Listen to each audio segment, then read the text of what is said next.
Halo pemirsa, jumpa lagi bersama dengan saya Amal Bastian di Tanya Jelis, satu program hukum di mana Anda bisa menemukan banyak edukasi seputar kasus hukum yang terjadi di sekitar kita. Saya juga masih bersama dengan Ibu Dr. Anda Jelis Lindriyati SHM. Hai Bu Jelis, apa kabar Bu? Baik Pak. Baik, nah sehat selalu dan hari ini kita punya spesial program karena yang biasanya kita di studio ya Bu ya, kita ada di perjalanan ini menuju ke suatu daerah, suatu area di mana nanti kita akan berjumpa dengan korban dari yang namanya dana talangan. Nah, seperti apa kasusnya? Karena saya menggarisbawahi judul ini penting sekali untuk Anda. Judulnya adalah waspada dana talangan memakan korban. Pasti di benak Anda berpikir dan juga bertanya-tanya, loh kok bisa dana talangan memakan korban? Kita sambil jalan saja. Mungkin Bu Jelis bisa menceritakan juga sebenarnya awal mulanya kasus ini seperti apa, dan masyarakat juga harus tahu ternyata dana talangan bukan hanya sekedar urusan perbankan begitu Bu Jelis, tapi juga bisa menyasar ke kasus hukum. Seperti apa Bu Jelis? Ya, banyak masyarakat yang tidak paham dengan adanya dana talangan. Yang dia pahami bahwa dia dibantu untuk melunasi hutangnya, kemudian biasanya yang membantu melunasi itu memberikan janji-janji palsu dengan harapan bahwa hutang piutangnya itu bisa di take overkan untuk bank konvensional lainnya agar mendapatkan pinjaman yang lebih sehingga dia bisa mendapatkan tambahan modal untuk usahanya. Biasanya seperti itu, tapi itu hanya tipu muslihat. Oh, jadi kalau kita berbicara mengenai urusan yang awalnya adalah ini hanya akad antara pihak bank dengan sang nasabah yang meminjam dana, kemudian tiba-tiba ini muncul pihak ketiga, begitu ya? Ini sangkut pautnya gimana? Memang bisa ya, akad awalnya kan cuma dua pihak aja, tiba-tiba ada pihak ketiga Bu? Jadi biasanya pihak ke satu dan pihak kedua mengikatkan diri untuk hutang piutang yaitu bank. Nah, ketika pihak kedua ini mengalami kesulitan di dalam usahanya, pasti dia akan berakibat ada permasalahan di dalam pembayaran angsuran ke bank. Nah, pihak bank selalu tidak ingin rugi. Ya pasti. Oleh karena itu, dengan upaya apapun dia harus mendapatkan uangnya. Makanya salah satunya yaitu tadi memperkenalkan orang pemilik uang untuk melunasi. Nah, mereka berpikir dengan melunasi hutang pihak kedua kepada dirinya itu sudah lunas, kan dia sudah selesai urusan. Sekarang bagaimana dampaknya terhadap masyarakat yang diperkenalkan dengan dana? Mohon maaf Bu Jelis, ini yang memperkenalkan adalah karyawan dari bank tersebut kepada pemilik dana talangan itu. Betul.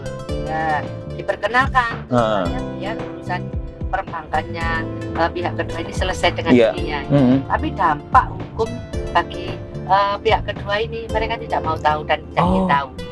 Itu akan beralih urusannya dengan dari pihak kedua ke ketiga. Itu. Nah, karena dengan pihak ketiga melunasi hutang pihak kedua ini ke bank, otomatis bank sudah selesai urusannya, memberikan sertifikatnya kepada pihak kedua. Nah, pihak ketiganya kan mengatakan saya akan bantu Anda untuk mencari pinjaman ke bank konvensional lainnya. Jadi sertifikat ini saya bawa. Nah, otomatis kan orang kan sudah terima kasih kan, sudah dibantu untuk melunasi hutang di bank sehingga dia tidak diteror lagi sama kolektornya bank kan. Bu Jelis, tadi sempat dikatakan yang membantu pihak ketiga ini, membantu pihak kedua yang penyedia dana talangan tadi sempat membawa sertifikat. Itu berapa lama akhirnya arahnya kok ke akta pengurusan jual beli kayak gitu? Nah, biasanya itu pemberi dana itu mengatakan sebentar kok. Nah, sebentarnya itu. Sebentarnya berapa lama tidak dijelaskan. Sehingga orang yang dapat bantuan pinjaman ini kan euforia kegembiraan. Sehingga dia lupa berapa lama kan seperti itu. Jadi dia bilang begini, tunggu aja ya, nanti ada orang bank yang akan datang. Ini saya urus dulu, nggak lama kok. Otomatis orang ini yang diberikan pinjaman ini kan seneng, lupa menanyakan identitas. Dipikirnya ya karena yang mengenalkan orang bank, jadi nanti bisa bertanya sewaktu-waktu ke bank itu, gitu loh. Nah, ketika ditunggu nggak datang, dia kembali ke bank itu mencari bapak yang mengenalkan itu. Dia bilang, loh saya juga nggak tahu di mana dia. Lah bapak gimana?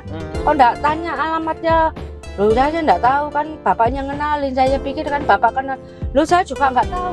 Kan itu dari panik. marketing banknya itu. Iya. Astaga. Kan orang kan jadi panik terus kemana.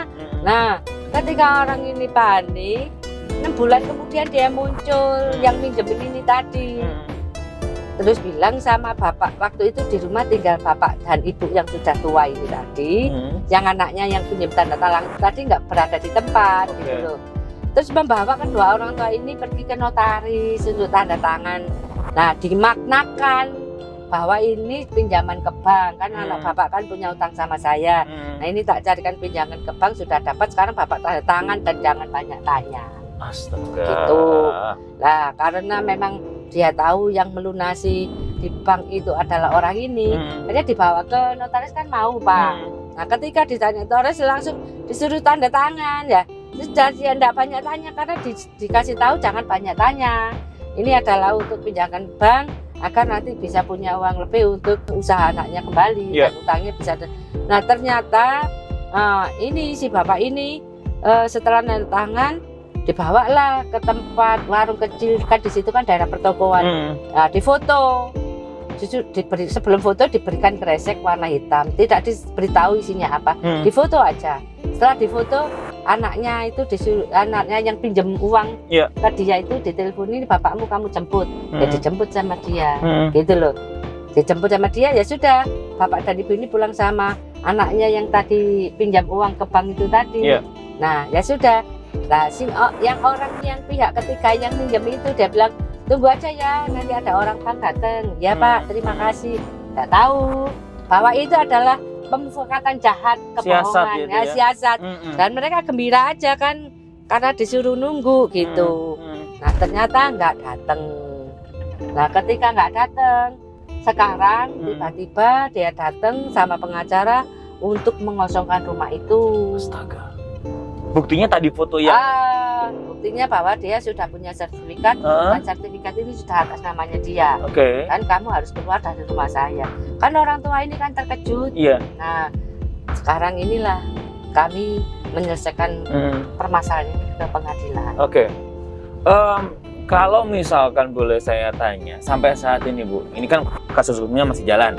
Kerugian apa yang diperoleh oleh klien Ibu? Ya kan karena teror yang demikian ini, suruh keluar dari rumah, kan ya sedih. Lah, bapaknya ini sampai meninggal sakit karena memikirkan kondisi sertifikatnya itu seperti apa. Katanya ada uang pinjaman di bank kok tidak turun, tapi sertifikatnya juga tidak balik. Dia mikir itu sampai sakit, akhirnya meninggal. Nah, sekarang tinggal ibunya yang sudah sepuh ini dikuyok-kuyok kalau bahasa Jawanya ya, sama para rentenir ini, penyandang dana ini, katanya ini ada rumahnya dia dan dia harus keluar dari rumah ini gitu, karena dia sudah membeli gitu. Padahal beliaunya tidak menjual sama sekali. Terus dia bilang ini saya sudah membeli 350 juta. Padahal utangnya di bank itu loh, dia cuma melunasi 37 juta. Astaga. Tapi di ikatan jual belinya tertera 350 juta. Nah, waktu itu saya tanya sama notarisnya, Ibu, waktu terjadi ikatan jual beli ini, Ibu apa melihat setumpuk uang atau bukti pembayaran lainnya atau kuitansi? Enggak. Terus dari mana Ibu bisa membuat ikatan jual beli? Beliaunya mengatakan bahwa dari pengakuan dan bawa sertifikat orang itu sudah bisa menjadi ikatan jual beli. Wow, saya tidak bisa melanjutkan ini pemirsa karena kita harus memahami betul bagaimana sebenarnya kasus ini bergulir. Nanti kita akan berjumpa langsung dengan klien Ibu Jelis juga ya. Jangan kemana-mana, selengkapnya akan kita kupas semuanya terkait dengan kasus ini, karena memang waspada untuk kondisi yang bisa saja terjadi pada diri Anda, khususnya dana talangan yang bisa memakan korban. Hanya di Tanya Jelis.